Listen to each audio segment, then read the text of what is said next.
Salam Bapak Ibu, saudara semua. Salam. Baik, kita akan mengenal firman Tuhan.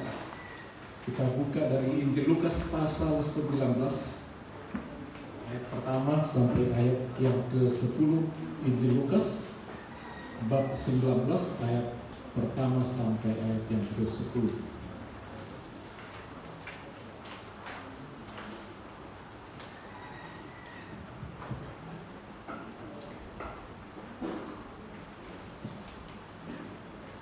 Ya, judul firman Tuhan hari ini kita beri judul mendapatkan nama kembali. Mendapatkan nama kembali. Kita baca bergantian. Kembali saya undang kita bangkit berdiri sehingga kita semua boleh memperhatikan Alkitab kita. Yesus masuk ke kota Yeriko dan berjalan terus melintasi kota itu.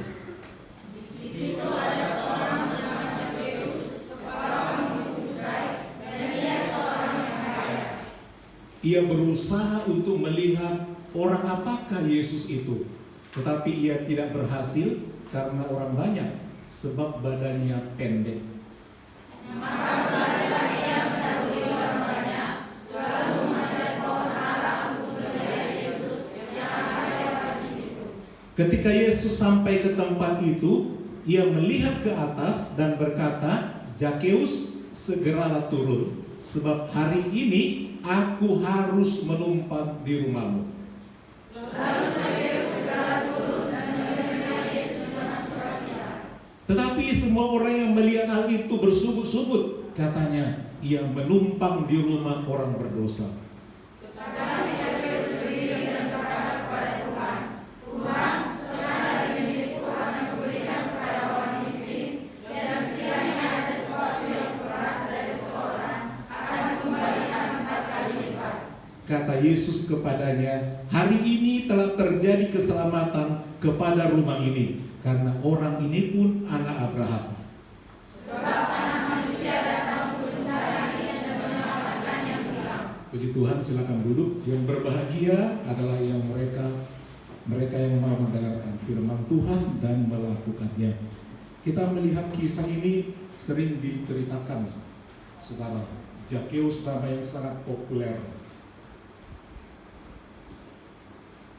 Zakheus punya arti yang indah.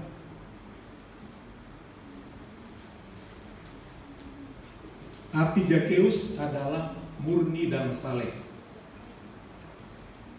Murni dan saleh. Nama yang sangat indah. Dia mendapat kedudukan sebagai kepala bea cukai.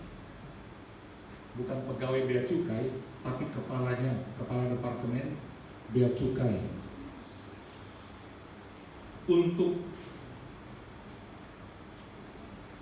Israel, di mana di situ yang menguasai, yang menjajah adalah bangsa Romawi. Bangsa yang dijajah bangsa Yahudi.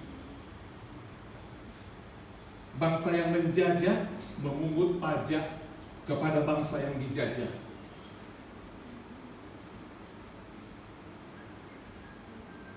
Dan dia disebut sebagai orang berdosa. Orang berdosa di Alkitab ada beberapa pengertian. Orang yang kerja sebagai bea cukai disebut orang berdosa, nanti uraiannya. Orang yang perempuan yang nakal disebut juga orang berdosa. Orang yang sakit kusta disebut juga orang berdosa. Dan semua orang ini harus jauh dari orang biasa. Tidak boleh dekat. Itu sebabnya ketika ada orang sakit kusta, langsung dikatakan najis, pergi. Mereka harus jauh-jauh. Dan kalau mereka mau mendapatkan mujizat dari Tuhan, mereka harus dari jauh memanggil Yesus, Anak Daud, kasihanilah kami. Itu tentang 10 orang yang sakit kusta. Mesti jauh-jauh, nggak boleh dekat. Karena dianggap penyakit kusta gambaran orang yang berdosa dihukum oleh Tuhan dengan penyakit kusta. Di masuk level orang berdosa. Terus orang bea cukai dianggap orang berdosa karena pada zaman itu bea cukai itu bekerja untuk memungut pajak orang Yahudi, orang Israel, untuk pemerintahan Romawi. Nah, bagaimana supaya dia menyetor pajak? Dia harus dipilih orang yang pintar menarik uang dari rakyat sebanyak mungkin untuk kerajaan yang menjajah Romawi. Dan dia akan menjadi bos. Tetapi dia juga memikirkan dirinya, apa dapat bagianku. Itu sebabnya yang dia tagih harus lebih banyak, sehingga sisa dari yang disetor itu buat dia, buat kantongnya.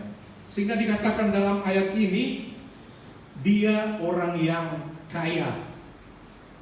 Ia seorang yang kaya. Menjadi kaya bukan satu dosa. Dan itu juga bagian daripada berkat Tuhan. Namun walau dia kaya, dia dibenci orang. Pertama, karena dianggap dia orang yang suka memeras rakyat. Kalau setoran tertinggi yang dia bisa berikan, misalnya untuk satu produk itu, pajaknya ke negara itu 1 juta, dia harus tagih dari rakyat yang mengimpor barang itu dekat pelabuhan, lebih dari itu. Mungkin berapa kali, 4 kali lipatnya. Sehingga 1 juta buat kerajaan, selebihnya buat dia. Jadi dia sangat dibenci orang. Hidup sosialnya tidak ada. Tidak ada temannya. Dia selalu harus menyendiri. Walaupun dia sangat kaya raya, dia sangat tertekan. Dia serba salah. Jadi dia sangat dibenci orang. Dalam kisah ini diceritakan oleh Lukas, ya, begitu mendetail. Lukas mau menceritakan, saudara, intinya di balik segala kejahatan orang, di balik segala penilaian orang yang buruk tentang seseorang, ada yang baik, dan dari yang baik itu Tuhan mau menyelamatkan. Sejahat apapun orang, seberdosa apapun, Tuhan masih mau menjangkau orang itu. Itu sebabnya diceritakan, ditulis namanya Zakheus. Zakheus tadi dijelaskan orang yang murni, orang yang saleh. Tapi ternyata tidak murni, dia curang. Dikatakan saleh, nggak saleh. Namanya udah bagus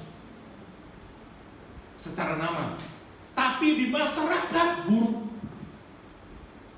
Dia bukan orang yang murni, dia bukan orang yang saleh, dia orang yang berdosa. Jadi namanya aslinya bagus, kenyataannya tidak. Itu yang mau diceritakan oleh Rasul Lukas, bahwa namanya didapatkan kembali sesuai apa yang dilakukan, menjadi orang yang benar-benar murni dan saleh.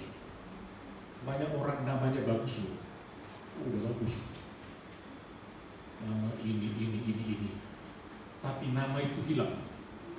Untuk bisa didapatkan kembali seperti namanya itu, dia harus datang sama Tuhan. Siapa saja yang memakai nama-nama Nabi, semua arti nama Nabi itu luar biasa. Nama-nama teks di Alkitab, mungkin saudara buat menjadi hilang arti nama itu dalam kehidupan kita yang memiliki nama itu. Tapi Lukas mau menceritakan nama itu harus diambil kembali. Kemurnian dan kesalehan. Kita melihat dia sangat susah. Jadi walaupun dia kaya, semua punya, dia tidak pernah merasa bahagia. Dia sangat susah. Dan dia pernah mendengar kisah tentang Yesus. Kenapa begitu populer? Aku orang kaya nggak populer, nggak disukai orang. Tetapi yang namanya Yesus itu kenapa disukai banyak orang? Dia mendengar isu-isu bahwa Yesus itu bisa menyembuhkan orang. Siapa yang datang sama Tuhan Yesus sungguh-sungguh, Tuhan bisa sembuhkan. Dengan berbagai persoalan, dia bisa lakukan saudara. Jadi dia sangat penasaran. Lukas menceritakan Yesus masuk ke kota Yeriko. Kota Yeriko di perjanjian lama pernah dikelilingi oleh bangsa Israel. 7 kali keliling, dan rubuhlah tembok Jeriko. Ini termasuk kota yang pada zaman perjanjian lama banyak orang jahat. Arti kata Jeriko adalah kemandirian, merasa hebat, merasa mandiri, merasa mampu. Tetapi tembok itu sudah runtuh dalam perjanjian lama, yang tinggal adalah orang-orang yang angkuh di sana. Tapi Tuhan Yesus melawat kota itu. Itu ditulis oleh Rasul Lukas. Yesus masuk ke kota Yeriko dan berjalan terus melintasi kota itu. Berjalan terus.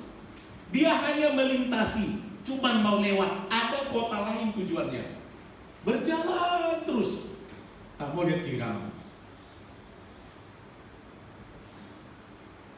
Tetapi walaupun Rasul Lukas mengatakan melintasi dan berjalan terus, bisa menjadi berhenti. Niat hanya lewat, mau jalan terus, tapi bisa menjadi berhenti karena ada Zakheus. Itu kehebatan. Di situ ada seorang bernama Zakheus, kepala pemungut cukai, dan dia seorang kaya. Kita lihat kelebihan Zakheus. Walau dia kaya, dia susah sekali, dia susah. Tidak ada kedamaian. Sehingga dikatakan ia berusaha untuk melihat orang apakah Yesus. Dia berusaha, itu kelebihannya. Dia dianggap sebagai orang berdosa, orang jahat, memeras rakyat. Tetapi kelebihan dia, pada waktu itu tentu saja sebagai bos, kepala bea cukai, sangat sibuk. Sibuk sekali. Kita belum ada apa-apa aja, udah sibuk, kita gak sempat datang berusaha mencari Yesus. Orang apakah Yesus itu? Ya, kita katakan kita orang paling sibuk, gak sempat ini. Kita bilang gak sempat kebaktian. Lebih sempat kekumpulan mungkin, kekumpulan marga dan sebagainya. Gak sempat. Ini kepala bea cukai berusaha. Artinya dia berusaha meluangkan waktunya sepadat-padatnya. Bagaimana dengan kita? Karena kita berusaha. Ini yang nilai yang mau diceritakan oleh Rasul Lukas.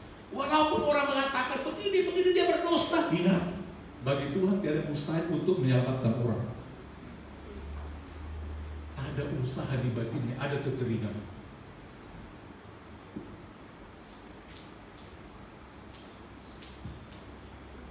Orang apakah Yesus itu? Pengertian orang apakah bukan kata orang Batak, orang Jawa, Manado, bukan. Artinya dia itu sebenarnya bagaimana dia itu? Apa yang dikerjakannya? Apa yang diucapkannya sehingga semua orang terpesona melihat dia dan banyak orang datang melihat dia. Apa kelebihan dia? Apa dia kaya? Aku kaya, malah orang menjauh dari itu. Jadi dia berusaha melihat. Jadi yang kita catat dalam ayat ini adalah dia berusaha. Itu yang mau dilihat oleh Tuhan Yesus ya.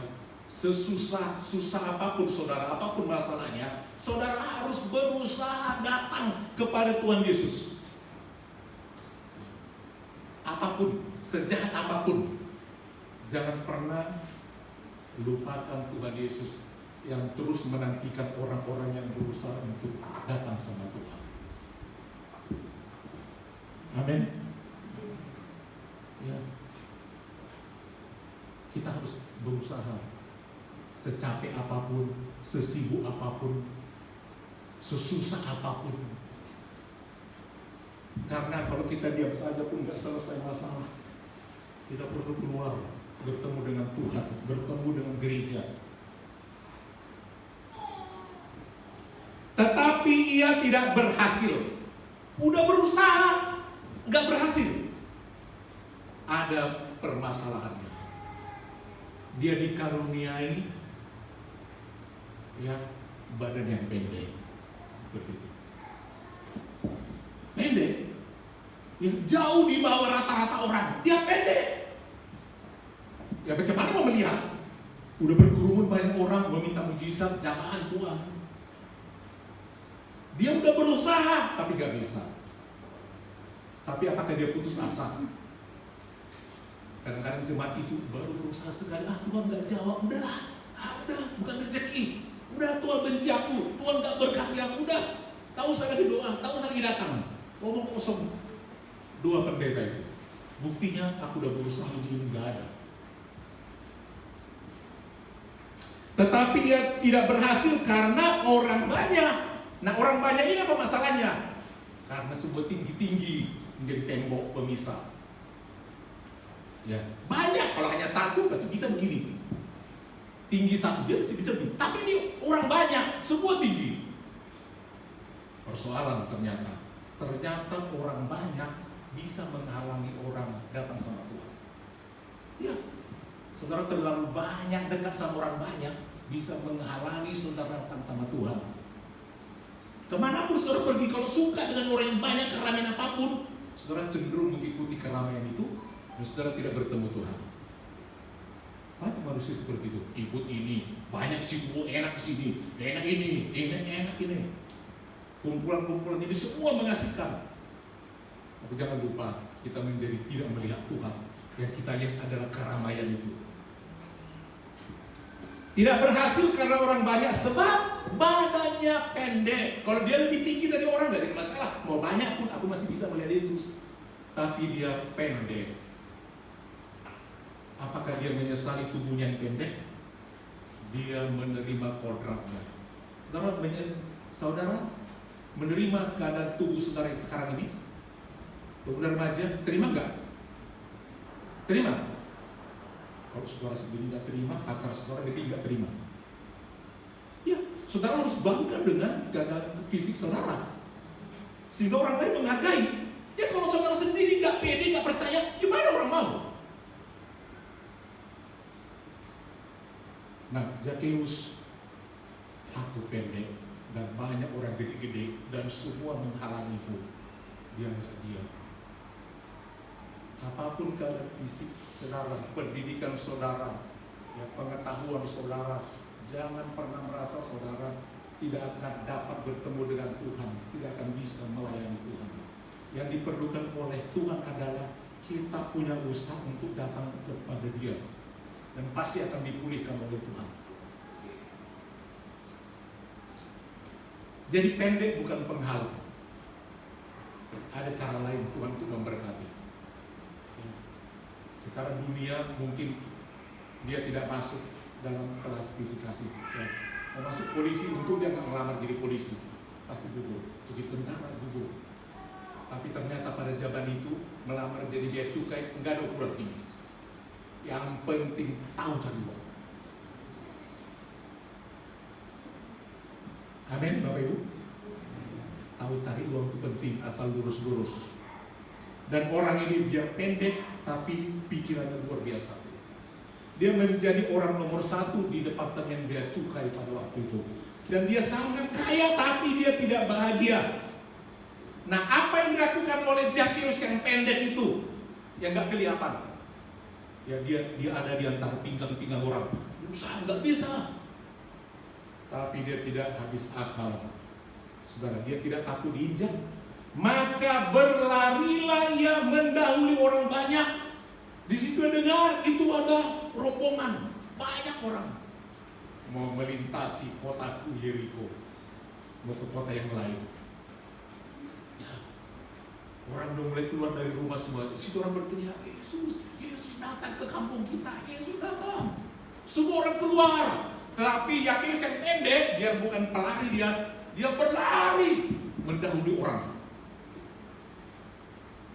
Biar saudara tinggi, kalau nggak biasa lagi, saudara kalah sama Zakeus yang pendek. Ya, Zakeus menang. Dia lari mendahului orang banyak. Jadi kecil-kecil kalau mau latihan lari, belajar sama Zakeus. Menang. Mendahului orang yang tinggi-tinggi tadi, tumbang di belakang. Dia mendahului. Apakah orang memperhatikan Zakeus? Enggak. Orang berpusat mata, pikiran, perhatian kepada sosok Yesus. Gak ada orang yang memikirkan Zakeus. Semua orang mencari Yesus, melihat. Tapi Zakeus luar biasa, dia orang yang terdepan. Maka berlarilah ia mendahului. Dia juara lari walaupun pendek, tapi dia juara. Maka berlari ia mendahului orang banyak, lalu memanjat pohon ara. Tujuannya untuk melihat. Wah, tentu di Palestina banyak macam-macam pohon. Macam-macam pohon. Tetapi Lukas mencatat dia pilih pohon ara. Kenapa pohon ara? Supaya bisa dia sembunyi di balik daun-daun pohon ara. Apalagi badannya kecil. Kalau pakai daun pohon palem, pohon yang lain akan kelihatan. Satu kali Tuhan Yesus mengutuk pohon ara. Dia lihat lagi lapar, banyak kali. Daun, semua daun, tidak ada buahnya. Jadi artinya sangat lebat. Kalau pohon ara itu daunnya lebat, banyak. Ya naiklah dia sependek itu, panjang-panjang, sembunyi di antara daun-daun. Namanya kecil, di antara daun yang lebat. Kelihatan tubuh Zakeus. Udah remaja kelihatan. Ayo berimajinasi dulu. Tadi dikatakan pohon ara, bukan pohon yang lain, bukan pohon jambu. Pohon ara, kelihatan nggak tubuhnya? Dia sudah pilih supaya sembunyi, nggak kelihatan. Dia sembunyi di daunnya lebat itu. Aman. Mungkin hanya matanya yang coba berusaha di balik daun itu. Aman dia. Karena dia merasa malu. Bayangkan bos dia cukai manjat pohon. Bayangkan bapak gembala lewat orang manjat bapak gembala. Hanya karena dia ada artis lewat. Masih sudah semua jemaat gece. Itu. Malu. Ya, ini kepala dia cukai dan pendek. Tentu dia ingin yang sembunyi, cari yang aman. Amin. Yalah ketahuan nanti diejek. Bos dia cukai manjat pohon. Kayak liliput begitu, manusia kerdil manjat pohon. Bos. Kalau bos kayak gitu sebenarnya gampang ya. Suruh buahnya, angkat dulu aku. Angkat bapak. Dia bisa melihat. Kan seperti itu, naik di atas. Bisa saja. Karena dia bos, bisa memerintah. Tapi dia tidak lakukan itu, dia malu. Wah, terus lari ke depan dan manjat. Lalu sembunyi di balik daun-daun melihat orang apakah Yesus itu. Dan berhasil dia melihat. Tanpa diketahui orang. Dari persembuhannya dia bisa berhasil melihat Yesus. Ini poin yang kita catat. Berusaha mencari Yesus dan melihat menemukan. Ini poin yang Tuhan mau tengok. Sesusahnya kita jangan lupa mencari, berusaha apapun halangannya.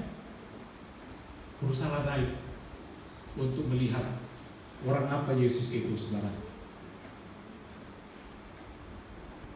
Ketika Yesus sampai di tempat itu, di mana tempat itu? Sampai di mana? Pemuda remaja, sampai di mana? Tempat itu artinya di mana? Pohon itu. Tempat di mana ada Zakeus.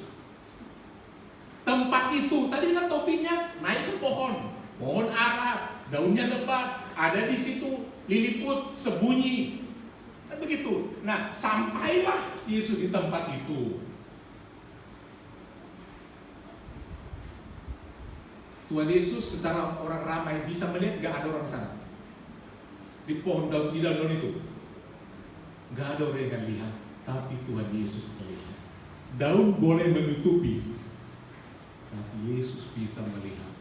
Pemuda, remaja, jemaat boleh sembunyi dengan cara apapun, tapi lihat Tuhan melihat. Sembunyi di PT, sembunyi di mana, di kumpulan-kumpulan, Tuhan melihat. Ya kemana pun mau sembunyi, Tuhan melihat. Apapun yang menghalangi, tapi mata Tuhan melihat. Yang perlu kita catat, kita mau sembunyi di mana? Bapak gembala bisa tidak melihat jemaat, bahkan bisa berbulan bertahun nggak pernah lihat, kecuali dikunjungi kalau kebetulan ada.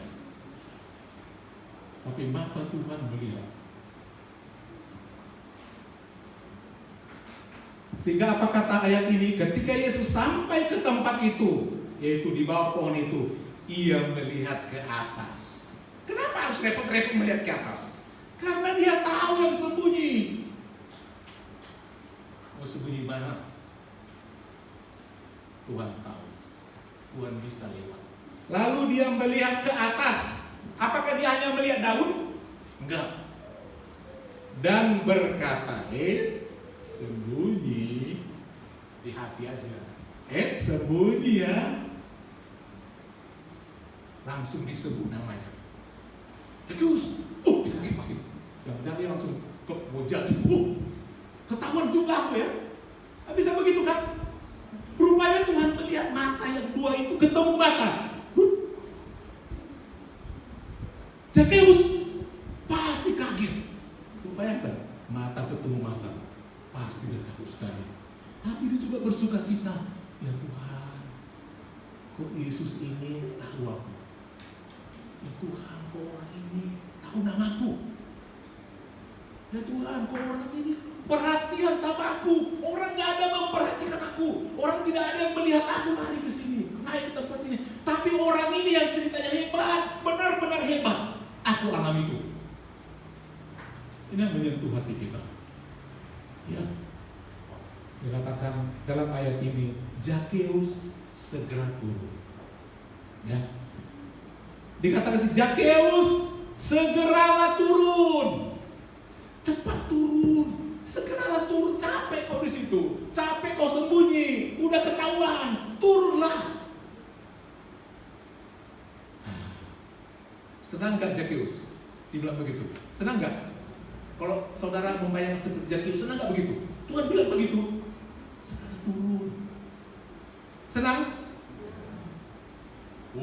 Langsung dia. Ternyata orang lain menuduh aku orang berdosa. Orang lain menghakimi aku, menjauhkan aku, mengucilkan aku. Tetapi ternyata orang ini tidak menghakimi aku. Orang ini memanggil nama aku, orang lain gak ada alergi menyebut nama itu. Najis kata orang. Tapi Tuhan memanggil, bahkan dikatakan segeralah turun. Ini yang perlu kita lihat. Tuhan itu sayang sama saudara. Siapapun nama saudara dikasih orang tua, nama itu tetap Tuhan panggil. Mau pergi tinggi-tinggi kemana-mana meninggalkan Tuhan, sembunyi-sembunyi, nama itu dipanggil. Turun, jangan tetap tinggi hati. Jangan sembunyi, aku tahu kau di mana. Segeralah turun.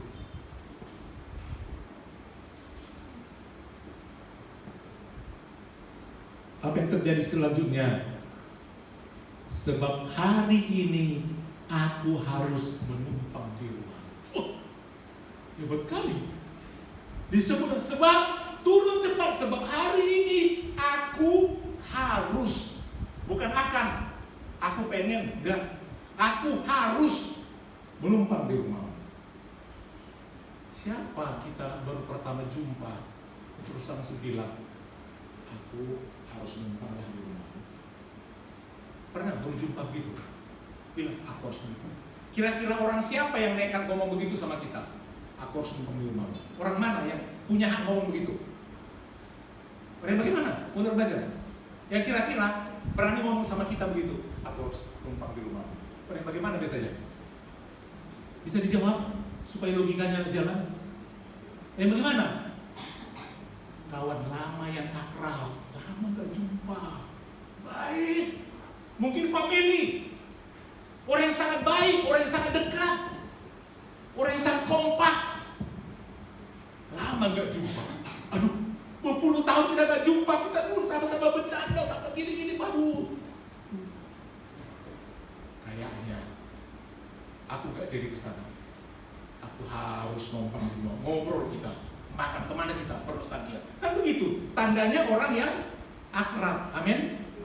Ada hubungan, itulah cara Tuhan. Dia tidak taruh jarak. Kalau berdosa, aku Tuhan, aku kudus, enggak begitu.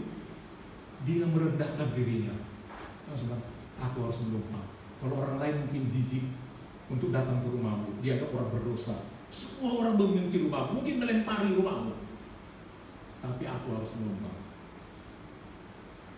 Itulah cara Tuhan mengambil hati untuk menyembuhkan orang, untuk mengampuni dosa. Memang dia betul-betul juru selamat, bukan hakim. Harus menumpang. Andai Bapak Gembala ke rumah saudara ngomong, kayaknya Bapak Ibu ya, harus numpang di rumah ini. Ayo, gimana respon saudara? Yang sudah pesok tahun ini, nggak punya rumah, ya kan? Apa nggak ada lagi berkat makanan dikasih jemaat? Pasti gugup. Iya, pasti dianggap nggak beres. Itulah. Tapi Tuhan Yesus luar biasa. Mau apapun dibilang orang nanti tentang aku numpang sama orang yang berdosa ini, nggak peduli aku. Aku mau menyelamatkan orang ini. Langsunglah turun si pendek itu, bongkok. Dia melihat Tuhan Yesus. Nah begitu namanya, ini pendek. Tuhan Yesus tinggi pada Jakarta. Apa dikatakan dalam ayat ini? Bahwa dia harus menumpang. Lalu Zakheus segera turun. Amin. Amin. Ketika dipanggil suruh turun, mau turun jemaat. Perlu dicatat. Mau terus sembunyi, mau terus jauh dari Tuhan, jauh dari gereja, jauh dari ibadah, turun. Itu perintah. Dan Zakheus sejahat-jahatnya dia taat sama Tuhan, langsung turun. Mungkin dia gemetar sambil sukacita, sambil bangga. Luar biasa orang ini. Biar aku sembunyi, ketahuan juga. Ketahuan juga. Dia tahu aku orang berdosa, tapi kenapa dia datang? Cocok kali. Tadi aku berusaha untuk cari tahu orang apa dia. Sekarang dia yang memanggil aku. Oh bahagianya aku ketemu. Aku berusaha, dia datang pula. Dia tahu isi hatiku. Itulah Tuhan. Amin. Amin. Dia tahu kerinduan, tangisan, doa, pergumulan Bapak Ibu saudara semua. Perlu kita ingat, dia tidak pernah tinggalkan kita. Tapi mari kita berusaha datang sama dia. Amin. Jangan terus sembunyi. Tuhan tahu masalah kita, pergumulan kita. Turunlah Zakheus dan menerima Yesus dengan sukacita. Ya, kalau namanya sukacita, mukanya berseri-seri. Mari Tuhan, mari guru. Wah, langsung dia itu mungkin repot. Ayo. Sukacita sangat senang sekali. Yang tadinya dia datang dengan penuh pengharapan.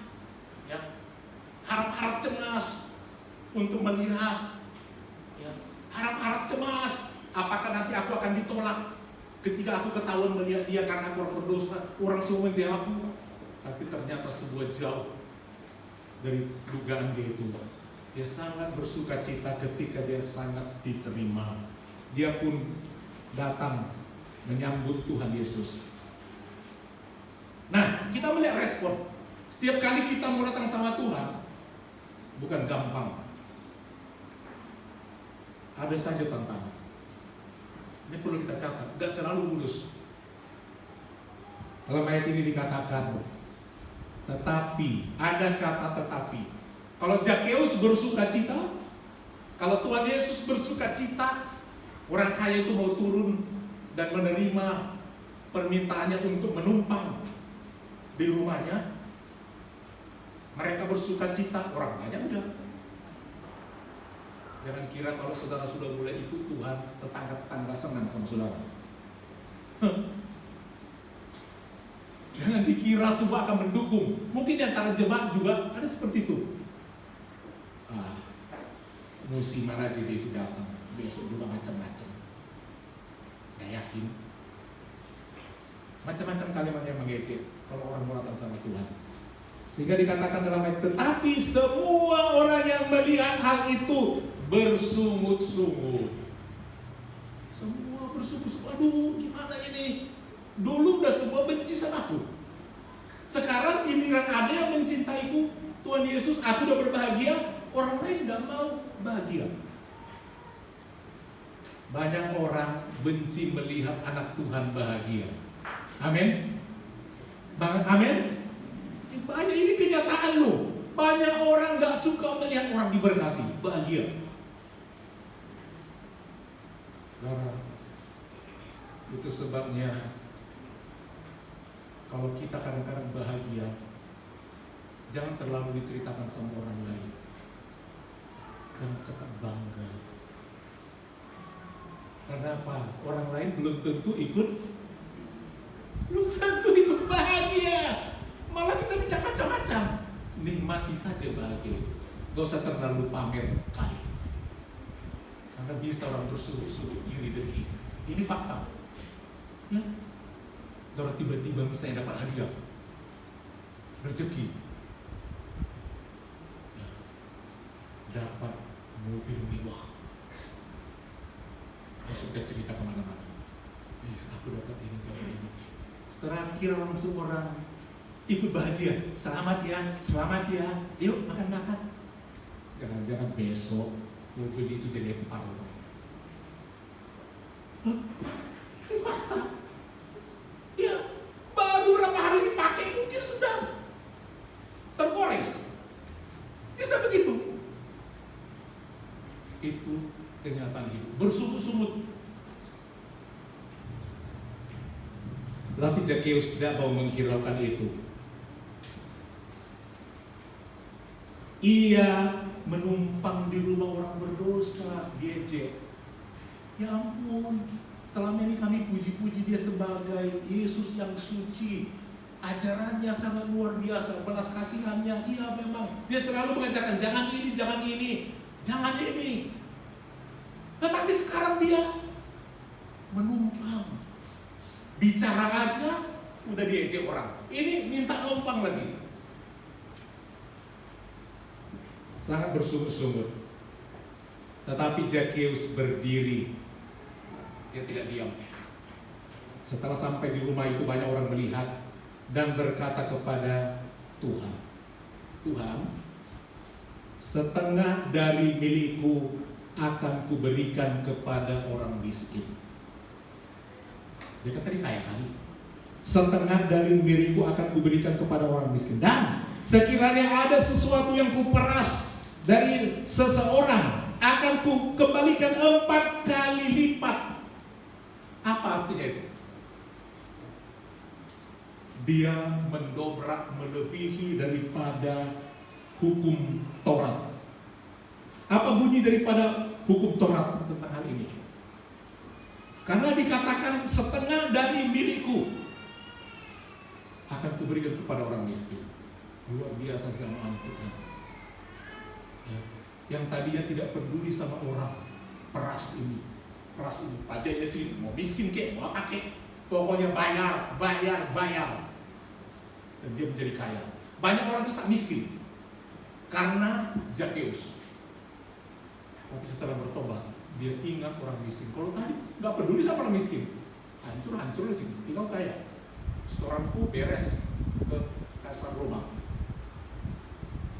Setelah terima Tuhan Yesus, yang tadinya dilupakan menjadi diperhatikan. Setengah, bukan 1/10, setengah. Langsung dia ingat siapa yang pernah aku peras.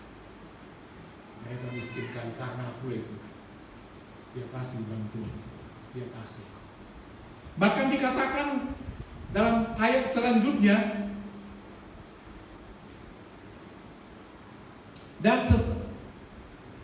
ada sesuatu yang kuperas, dan sekiranya ada sesuatu yang kuperas dari seseorang, akan kukembalikan 4 kali lipat.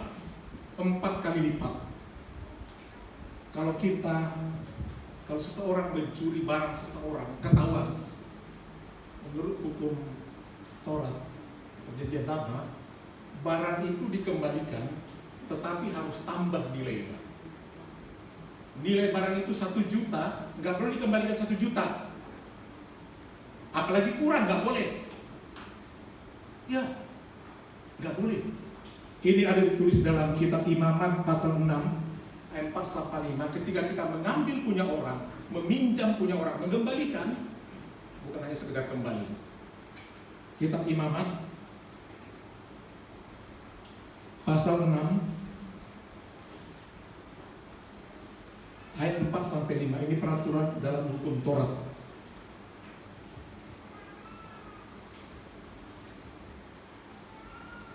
Pasal 6 kitab Imamat ayat 4. Apabila dengan demikian ia berbuat dosa dan bersalah, maka haruslah ia memulangkan barang yang telah dirampasnya, atau yang telah diperasnya, atau yang telah dipercayakan kepadanya, atau barang hilang punya orang ya, yang dipinjam jadi hilang, yang ditemuinya itu, atau segala sesuatu yang dimungkirinya dengan bersumpah dusta, haruslah ia membayar ganti sepenuhnya dengan membayar ganti sepenuhnya. Kalau nilai 100.000, bayar 100.000, tetapi dengan catatan, dengan menambah 1/5. Mana boleh, udah dipakai, udah berkurang nilainya, nggak utuh lagi tuh, udah sekian lama dipegang orang, boleh kembali barang itu, tapi tambah 1/5. Jadi kalau saudara minjam barang orang, pantang lama-lama. Ya, apalagi sampai rusak, itu dikembalikan, harus sebenarnya ada lebihnya. Itu soal arti dari ayat ini adalah hargai barang orang. Itu pengertiannya, hargai. Tetapi Zakheus katakan, bukan 1/5 dia tambah, 4 kali lipat. Luar biasa. Luar biasa. Kalau tadinya harus kembali bukan 100%, tapi 120%, karena 1/5, tetapi menjadi 400. Itulah pengaruh daripada firman Tuhan Yesus. Kembali, kalau udah di zaman Tuhan orang, di zaman Tuhan dan benar-benar sungguh sama Tuhan, pasti mengasihi. Ada tanda perubahan. Kalau betul-betul udah cinta Tuhan, ada perubahan. Amin Bapak Ibu. Hanya dari situ. Tuhan tidak melihat kata-kata kita, tetapi apa perubahan. Dia beri saudara 4 kali lipat. Artinya 400%. 4 kali lipat. Kita bukan melihat poin pengembalian itu. Yang kita lihat adalah bagaimana namanya kembali. Amin. Tadi kan sudah rusak nama dia kan? Namanya Zakheus. Artinya orang yang murni dan saleh, tapi ternyata nggak murni, nggak saleh. Tapi setelah bertemu dengan Tuhan Yesus, namanya kembali. Dia murni dan saleh. Ada perubahan. Ada perubahan. Tapi kita sebagai anak-anak Tuhan, ya, kita mau turun ketika Tuhan Yesus panggil. Ketika saudara sembunyi, Tuhan Yesus panggil, Tuhan tahu, datang sama Tuhan. Jangan ada yang lari, datang sama Tuhan. Dan berkatnya akan dilimpahkan oleh Tuhan. Dengan berkat kemurahan hati, berkat melimpah untuk bisa juga kita menolong banyak orang. Itu daripada Tuhan. Daripada Tuhan. Apakah Zakheus menjadi orang miskin setelah dia bertemu dengan Tuhan karena dia kasih itu? Adakah Tuhan memintakannya? Kau kan sudah berterima sekarang, kasihlah sama orang. Ada kalimat Tuhan Yesus dalam ayat itu? Ada? Ada. Gak ada. Ini hati nurani. Yang Tuhan ubah adalah hati yang berbelas kasih. Amin Bapak Ibu. Kita harus mengasihi teman kita. Jangan cepat kita just yang gak baik, yang begini. Tidak seperti itu. Ya, mungkin di dalam hatinya menanti-nanti saudara. Aduh, semua orang menjauhku. Saudara datang melihat, mengunjungi dia akan sangat senang. Ternyata masih ada yang memperhatikan. Itu yang diajarkan sama kita. Sejelek-jeleknya orang, ada yang Tuhan lihat. Itulah yang dicatat oleh Rasul Lukas. Orang bisa cap ini, ABC, macam-macam. Tapi Lukas mau katakan, Tuhan datang. Sejelek-jeleknya orang, di batinnya pasti dia rindu sama Tuhan. Sejelek-jeleknya ada orang lama datang kebaktian, di dalam batin yang terdalam pasti ada kerinduan untuk datang kepada Tuhan. Amin. Amin. Ini perlu kita ingat. Ada di hati orang itu. Nah, siapa yang mau bertindak seperti Tuhan Yesus? Datang di tempat dia sembunyi. Hidup. Amin Bapak Ibu. Jadi jangan jauhi. Datang dan katakan, aku harus menumpang. Sini kawan. Sini. Kita datang kepada Tuhan. Jadi kita sudah melihat saudara, kasih Tuhan Yesus, dia mau menumpang, datang kepada kita untuk memberkati kita. Ya. Kita lihat sifat Zakheus, dia berusaha mencari tahu. Di rumah kita juga seperti itu, usahakan supaya kita mau mencari Tuhan. Dan kalau ada orang yang mencari Tuhan, Tuhan pun akan menyatakan kasih-Nya. Kita lihat dalam ayat ini apa yang terjadi selanjutnya, saudara, dalam Injil Lukas ini. Apa kata Tuhan Yesus selanjutnya? Kata Yesus kepadanya, hari ini, karena dia disambut dengan pertobatan dan kemurahan hati itu, hari ini telah terjadi keselamatan kepada rumah ini. Bukan dikatakan terjadi keselamatan kepada Zakheus ini, tidak dikatakan. Terjadi keselamatan atas rumah ini. Artinya setelah si bapak datang sama Tuhan, istri ikut, anak ikut, mantu ikut, cucu ikut, seisi rumah. Terjadi keselamatan karena Zakheus. Jadi kita semua serumah itu harus sehati datang sama Tuhan. Jadi keselamatan atas rumah ini. Jadi keselamatan itu sangat berharga. Kalau ada orang satu datang sama Tuhan, yang lain ngekor. Di situ berkat itu terjadi keselamatan. Apa alasannya? Sebab anak manusia datang untuk mencari. Amin. Ya, Yesus datang untuk mencari. Sembunyi, dicari. Ya, mau sembunyi di mana? Dicari. Mencari. Setelah dicari ketemu, bisa diselamatkan yang hilang. Itu tugas kita. Mencari, menyelamatkan. Jadi tugas kita untuk memberkati. Tugas Tuhan Yesus keringat menyelamatkan, membawa sampai di surga. Kemarin waktu sedikit lari dari kisah ini, pas melayang-layang, Bapak Gembala sama Dike bingung juga ini. Kan ada orang berkata ini. Kelompok mana saya ini ya untuk boleh ada ke dalam. Tapi Bapak Kevin dengan bijaksana berkata, Om, itu kelompok ale-ale, bukan minuman Bu. Ikut aja kelompok ale-ale. Oh iya juga ya. Ale-ale dari mana? Dibantu juga bertanya kan, ale-ale dari saya lah. Kira-kira begitu. Pasti dia ternyata datang semua ibu-ibu. Bapak-bapak segini pula ya. Ale-alenya. Karena yang dipanggil Tuhan kan ibu-ibu. Repot juga ini. Sendiri laki-laki. Tapi itulah hamba Tuhan. Mau diejek? No problem. Yang dilihat keluarga yang berduka. Kan begitu. Kita datang untuk memberi kekuatan, penghiburan, terlebih bagi jemaat keluarga Bapak Kevin. Ya, majulah kami. Ngomonglah sahabat-sahabatnya dengan berbagai kisah kebaikan. Yang mau catat di sini ada kelompok yang berkerudung. Tentu tidak seimbang. Tidak saya yang lain. Ngomonglah apa saja. Bingung juga dia ngomong apa kan? Yang lain pakai macam-macam kalimatnya, apalagi campur bahasa Inggris. Inggris bahasa Batak. Tentu yang berkerudung itu bingung. Ngomong apa ya? Ngomong lagi. Ini yang Bapak Gembala catat kalimatnya yang menggelitik.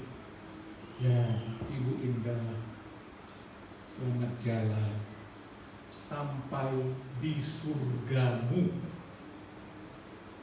Ini yang membuat Bapak Gembala senang. Kalimat dia itu, padahal dia orang gak seiman. Selamat jalan Bu Indah ya, sampai di surgamu. Rupanya surga dia lain. Ya, berkat juga aku datang ke sini. Gitu. Aku memberkati, tapi aku juga diberkati dengan kalimat yang berkedok itu. Dia yakin Ibu Indah sampai di ya. Yang lain semuanya orang Korea Utara nggak ada ngomong tentang surga. Selamat jalan Naya. Lalu Keina bilang sama orang tua, saya amat panjang umur supaya cucu begini. Semua pakai bahasa Korea Utara. Nggak ada cerita surga. Tapi yang tidak seiman itu bilang, selamat jalan Pak. Sambil menangis dulu itu pasti dari hatinya ya. Dia yakin ibu itu di surga. Luar biasa. Amin Bapak Ibu. Itu penghiburan bagi Bapak kita. Orang lain aja mengakui. Orang lain meyakini apa yang diyakini orang Kristen. Kalau orang Kristen percaya kalau dia dipanggil Tuhan kembali ke rumah Bapa di surga bersama Tuhan. Dikatakan surgamu. Berarti si ibu yang bilang itu nggak sampai di surga itu, karena surganya beda. Dia paham nggak sampai. Dia paham nggak sampai. Ya memang lain lah.